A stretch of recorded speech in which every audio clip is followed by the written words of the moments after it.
Alright then gang, so we have our user class set up right here, and we successfully have set the properties of the email and the name. However, if you think back to our previous code when we made user objects, they also had two methods. They had a login method and a logout method. So how then do we associate those methods with this user class so that when we create a new user, they have those methods available to them as well? Well, pretty simple to do.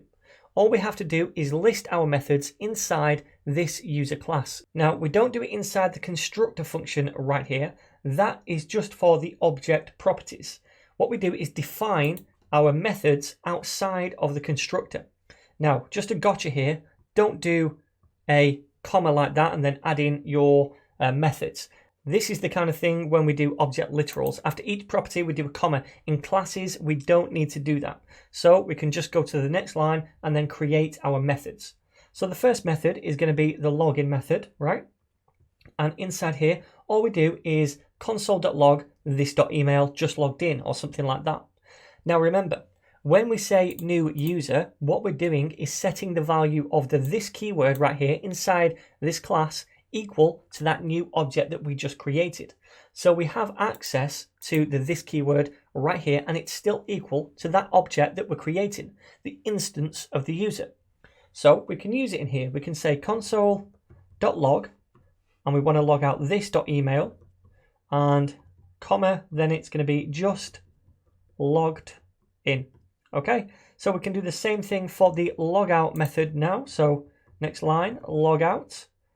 And underneath that, we can say console.log, and this time it will be this.email, and then just logged out. Okay, so now what we're doing is we're adding in these methods to the user class. So every time we create a new user now, we have access to those methods on these things right here. Okay, so now I could say something like user1.login, right? And then underneath that, I could say user2.logout. All right, so let's see if this works. So first of all, Ryu at ninjas.com just logged in, that works. And Yoshi at Mario Corp just logged out, so that works as well. And if I also type in now user1 in here, we can see that object, and if we expand it inside this proto property right here, we can see those two functions, log in and log out, and the same would be true for user2. So we can see those methods as well right there.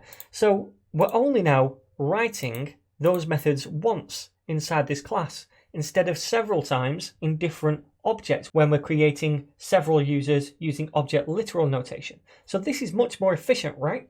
So now what we're doing is encapsulating everything it means to be a user inside this class, properties and methods. And we can easily create new instances of this class using the new keyword right down here. So now we know all that, in the next video, what I'd like to do is show you a little trick called method chaining.